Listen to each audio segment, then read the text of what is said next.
Bonjour à tous et bienvenue dans une nouvelle émission 100% Paris Turf. Et quelle émission, puisqu'en compagnie de Florent Béas, nous allons étudier les magnifiques courses de ce dimanche 6 octobre 2024 sur l'hippodrome de Paris-Longchamp, jour d'Arc de Triomphe. Salut Florent. Salut Romain, bonjour à tous.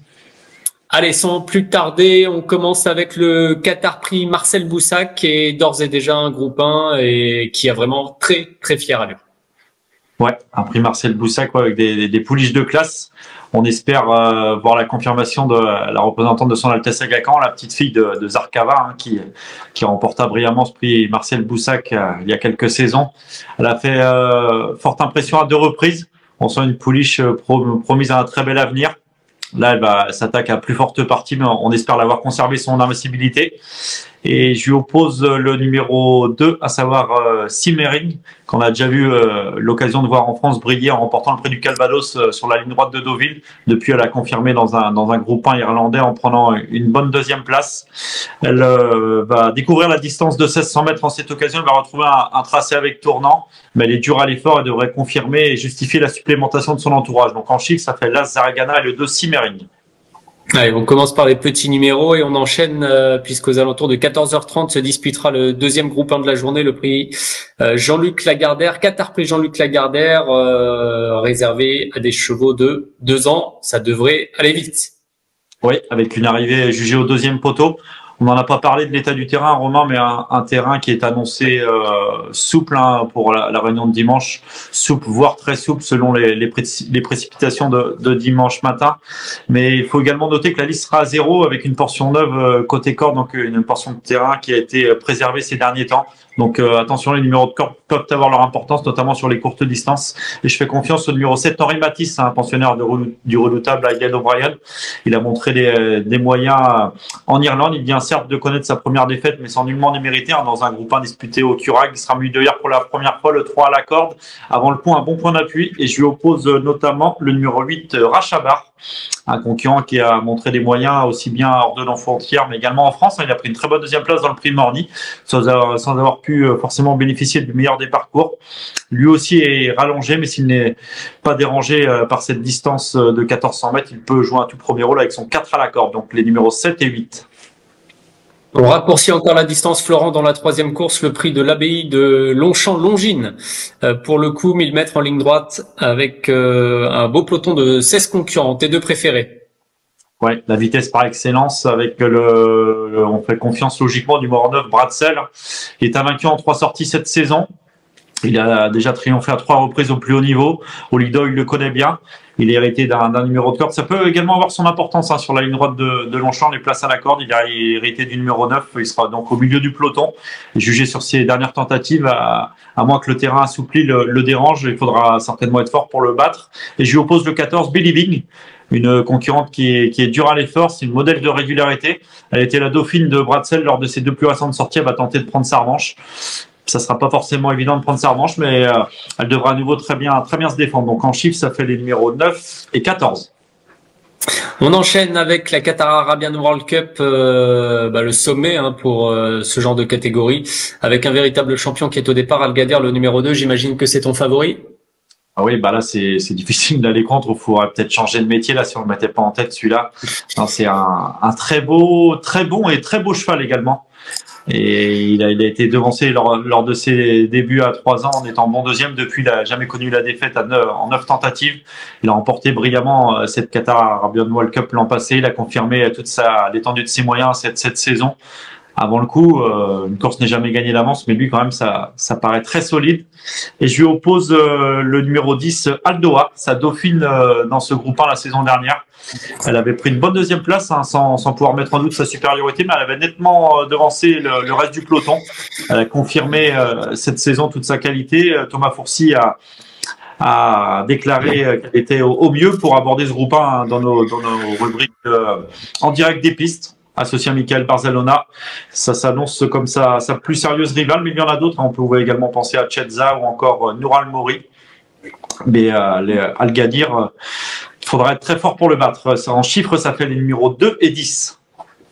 Et par 15h40 pour cette Qatar Arabian World Cup, la 5e épreuve de la journée, c'est l'épreuve que nous attendons tous, le Qatar Prix de l'Arc de Triomphe, 16h20 pour l'heure de départ, 2400 mètres, groupe 1 évidemment, sur la grande piste de Longchamp, un beau peloton de 16 concurrents. Juste avant de te lancer, Florent, sur le gros morceau de l'année, devrais-je dire même, en France et peut-être même dans le monde.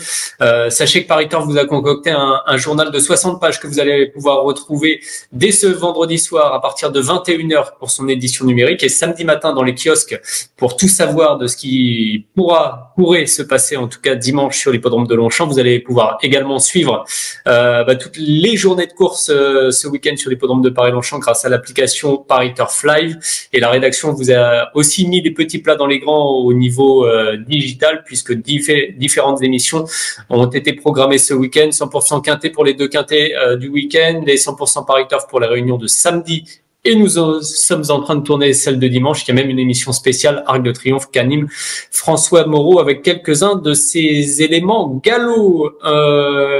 Florent, je te donne la main pour cet Arc de Triomphe qui est un très très très bel Arc de Triomphe.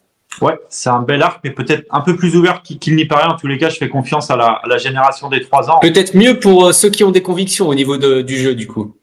Tout à fait, ouais. Pourquoi pas des rapports spéculatifs. Hein. Toutefois, j'ai pas des choix forcément très originaux. Je fais confiance, je me répète, à la génération des 3 ans qui semble très bien représentée dans cet arc 2024. Avec tout d'abord le numéro 13, Sosie, un pensionnaire d'André Fabre, qui a déjà triomphé à 8 reprises dans cet arc de triomphe. Ce n'est quand même pas rien. Et ce Sosie avait déjà très rapidement montré de la qualité, mais il semble avoir franchi un cap avec le rallongement de la distance. Il l'a prouvé en remportant brillamment le Grand Prix de Paris le 13 juillet, avant d'effectuer une rentrée victorieuse dans le Prix Niel, où il a vraiment laissé une impression très favorable. On sent un concurrent arrivé à maturité. Il est assez pratique dans un parcours. Il est hérité du numéro 5 à la corde. Il n'a pas grand-chose contre lui. On entend qu'il est certainement meilleur en bon terrain, mais il a déjà prouvé son aptitude au terrain assoupli, donc je pense pas que ça va le déranger, à moins qu'il tombe des trompes d'eau dimanche matin sur les couronnes du Bois de Boulogne. Mais avant le coup, il fait figure de solide point d'appui. Il peut offrir éventuellement un premier arc de triomphe à son jockey Maxime Guyon. Et je lui oppose Luc de Vega, qui m'a certes laissé un peu sur ma faim lors de sa rentrée dans le Prix Niel. On a pu entendre du côté de son entourage que le cheval était certainement à court de conditions, qu'il a perdu du poids et a certainement abordé ce grand objectif dans les meilleures conditions. Jugé sur sa victoire dans le Prix du Jockey Club où il devançait Sosie, la distance était inférieure, c'était 2100 mètres, et l'hippodrome également, c'était la piste de Chantilly. Jugé sur cette victoire cantilienne, il peut lui aussi viser la consécration. C'est un lauréat potentiel, mais pour son aptitude à Longchamp, où il est invaincu en 3 sorties, et le fait qu'il affectionne tout particulièrement la distance de 2400 mètres, je préfère Sosie. Donc en chiffre, le 13 et le 9. 13 et 9 pour tes deux choix. C'est noté 17h05 pour le prix de Lompéra Longines. Là, on reste avec les femelles de 3 ans, 4 ans aussi. On aura 3 femelles de 4 ans au départ de cette course. Même question, tes deux préférés pour ce nouveau groupe 1. Tout d'abord, la pensionnaire de Patrice Cotier, Sparkling Plenty, qui avait remporté à l'issue d'une redoutable fin de course le prix de Diane, avant de très bien conclure également dans les Nassostex en se classant 3e. En dernier dans le prix Vermeil, elle s'est rapidement retrouvée en queue de peloton, en net retrait des premières, mais sans pouvoir les menacer. Elle est venue conclure dans une belle action à la 6e place, alors qu'elle découvrait la distance de 2400 mètres. Je pense que la distance intermédiaire de 2000 mètres lui convient mieux. Elle est cette fois opposé comme lors du prix Vermeil au seul femelle, mais ça semble être un bon engagement dans ce très beau groupe 1. Christiane Desmureaux lui sera associée pour l'occasion. Elle peut espérer jouer un tout premier rôle. Et je lui oppose notamment le numéro 7, Ilang Ilang, une pensionnaire d'Aiden O'Brien, qui apprécierait une piste la plus souple possible. Elle vient de prendre une 4e place encourageante, où elle est venue terminer dans une bonne action. On sent une pouliche arrivée au top en cette fin de saison, associée au redoutable Ryan Moore. Elle peut tenir la dragée haute à notre française Sparkling Plenty. Donc en chiffres, ça fait 5 et 7. C'est bien noté. 7e course, Qatar Prix de la Forêt. On conclut une série fantastique de 7 groupes 1 au cours de cet après-midi aux alentours de 17h40. 1400 mètres 7 fois à parcourir. 18 concurrents. Là aussi, beaucoup de bons chevaux et un peloton très fourni, ce qui ne rend pas la tâche facile. Non. c'est pas forcément simple à déchiffrer, mais c'est sympa pour nos amis parieurs, car on est habitué à avoir des groupes 1 en plein, parfois peu fournis, là 18 partants. Et je pense que sur ce parcours du toboggan, avec également une arrivée jugée au deuxième poteau, les places à la corde ne doivent pas être négligées, car le tournoi arrive très vite après l'ouverture des stalles. Et j'ai privilégié un concurrent qui a arrêté du numéro 12 à la corde. C'est pas forcément un avantage, mais il possède beaucoup de vitesse. On avait eu l'occasion d'en parler ensemble suite à sa victoire dans le prix du Moulin de Longchamp, Tribaliste. Il a fait grosse impression ce jour-là. Il est là d'ailleurs, hein. Non, là, plutôt, de ce côté. C'est lui en photo. Tout à fait. Un beau cheval alezan. Et ce jour-là, il a imprimé un train très sélectif. Il n'a jamais relâché son effort. L'excellent Charine a refait du terrain sur lui, mais sans pouvoir réellement le menacer. Ce tracé des 1400 mètres devrait pleinement lui convenir. Il faut de la vitesse sur ce parcours. Il va tenter de remporter un nouveau groupe 1. Et je lui oppose en bas de tableau la 3 ans de classe Ramatuel, qui avait montré déjà de sérieuses capacités à l'âge de 2 ans, et elle a confirmé cette année, certes sans parvenir à s'imposer, mais elle a pris plusieurs accessites au plus haut niveau. Elle a repris de la fraîcheur suite à sa dernière sortie outre-Manche. Elle est héritée du numéro 6 à la corde. Elle reçoit du poids de ses aînés. Pourquoi pas leur tenir la dragée haute et même espérer les devancer. Donc en chiffre, ça fait le numéro 3 et 18. Ouais, vraiment très joli groupe 1, notamment pour ceux qui vont parier dessus et qui ont des idées bien arrêtées. On va redescendre de plusieurs étages pour les 2 dernières épreuves de la journée, mais il y a beaucoup de partants aussi dans le Qatar Grand Handicap des Flyers, donc on passe sur 1300 mètres à 18h15 avec cette 8e course. Tes 2 choix? Handicap bien composé avec des concurrents expérimentés et bien connus des turfistes. J'ai un petit coup de cœur avec le numéro 9, Short Final, un concurrent qui avait réalisé un fructueux début de saison en prouvant son aptitude au terrain lourd et qui, après avoir connu un break de 3 mois, a laissé une impression favorable, que ce soit lors de sa rentrée à Vichy et dans le Grand Handicap de Deauville, où il a pris une excellente 5e place sans avoir eu un instant toutes ses aises. Le terrain était bon souple en cette occasion. Il devrait être plus profond ce dimanche. Plus il va le pleuvoir, mieux ce sera pour lui. On sera en fin de programme et la piste risque d'être éventuellement quelque peu hachée s'il pleut toute la matinée et éventuellement dans l'après-midi. Donc ce concurrent a de la fraîcheur. Il devrait apprécier l'état du terrain. Il est confirmé avec Laura Grosso, il est arrêté du numéro 6 à la corde, ce qui est pas négligeable sur ce tracé. Il peut certainement jouer un très beau rôle et je lui oppose notamment, ils sont nombreux à pouvoir viser les premières places, le numéro 17 de Torpen, un concurrent qui est confirmé à Longchamp. Il avait terminé 2e en étant devancé de haute lutte dans cette même épreuve il y a 2 ans. Il reste sur une tentative encourageante en ligne droite. Il a apprécié Longchamp, je me répète. Le terrain assoupli ne devrait pas le déranger lui non plus et je pense qu'il va pouvoir mettre à profit son numéro 1 à la corde. C'est 2 concurrents qui vont certainement pas être les plus joués de la course, mais attention à eux, à savoir les numéros 9 et 17. C'est bien noté. Dernière épreuve du programme à 18h50, le Qatar Prix de la Place de l'Étoile. 2000 mètres à parcourir, 14 partants au départ. Mais une nouvelle fois, je fais confiance à un concurrent qui affectionne les pistes assouplies, qui a été tout particulièrement réservé pour ce handicap. C'est le numéro 6, Langdon Royal, qui court peu mais toujours à bon escient. Il n'a pas manqué sa dernière sortie sur l'hippodrome de Saint-Cloud où il effectuait sa rentrée. Il s'est imposé d'assez peu, mais plutôt sûrement. Il effectue son retour dans le handicap et avant le coup, il fait figure de bon point d'appui.